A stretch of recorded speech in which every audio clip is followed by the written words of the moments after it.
I think maybe even for people out there who don't have pets, they don't understand how significant of a loss this can be and is for Drew and his family.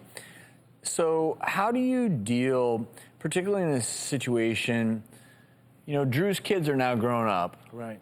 But a lot of times when you lose a family pet, children, spouses, how do you go about sharing the news? And then how do you go about consoling someone who's lost a beloved pet? It's so important to remember that the human-animal bond is unlike any other relationship that we have. Just imagine for a second, you have a best friend for 12 years, and they give you unconditional love every single day. That's unlike anything you'll ever experience. And so when you lose that, it's so important, especially dealing with young kids, is to be honest with them.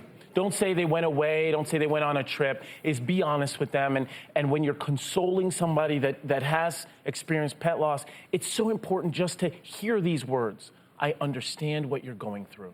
Whether the people who think, it's just a pet or just a dog, those aren't the people you need to talk to. The people who are fellow pet lovers need to hear that. And there's hotlines out there, pet loss hotlines, and we'll put some up on the web for anybody to call. These numbers are free.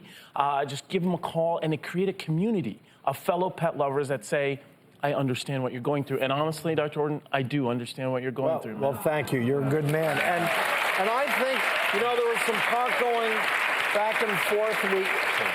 She was cremated, and they asked, do you want her ashes? Yeah.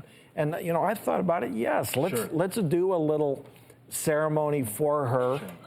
Yeah. And she used to love going to the lake and go on the boat. We may spread her ashes. And that's great. Everybody has their way of grieving, and having little ceremonies, little rituals, little memorial service, there's nothing wrong with that. That's perfect. That's great. A good learning moment for kids. It really is. This may be the first time in their life that they lose a loved one like that. And developing those coping strategies early in life can help them forever. And if you're watching, don't minimize the impact of losing a pet in your family. And when I found out you had lost Lulu,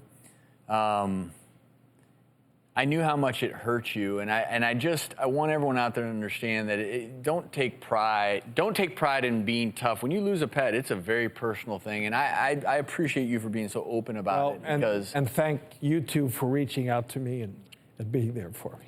Well,